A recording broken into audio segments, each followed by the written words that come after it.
So ఇంతకుముందు చెప్పినట్టున్నా బయట but Naresh గారితో నాకు ఒక పర్సనల్ రిలేషన్షిప్ ఉంది. సో నాకు ఇండస్ట్రీలో ఫస్ట్ ఫ్రెండ్ వాజ్ రాజేష్ గారు, నరేష్ గారి బ్రదర్. అండ్ మా అన్నయ్య సాయి కిరణ్ అడ్వి వాళ్ళకి తెలిసిన ఆయన నరేష్ గారు. అండ్ మా అన్నయ్య ద్వారా I was actually trying to get Naresh గారు to come to my first audio launch అనమాట ఇండస్ట్రీలో. So very happy that I'm able to celebrate with him today. నా మైండ్లో నరేష్ గారు అంటే ఇట్స్ లైక్ ఇంట్లో మనిషి, ఇంట్లో పెద్దనే, ఇంట్లో సూపర్గా యాక్ట్ చేసే మనిషి, ఇంట్లో మనందరూ ఆయన హ్యాపీనెస్ కోరుకుంటాం చూడు. That's what he is to me. ఎప్పుడు కలిసినా కూడా మేము హార్డ్లీ కలుస్తాం, కానీ ఎప్పుడు కలిసినా కూడా ఒక జెన్యున్ హార్ట్ ఫెల్ట్ ఫీలింగ్ ఉంటుంది అనమాట. That's why I'm happy to be here.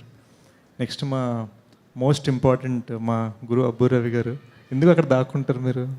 ఎందుకు అక్కడ దాక్కుంటారు? తెలీదండి. He's the backbone of my career అండి.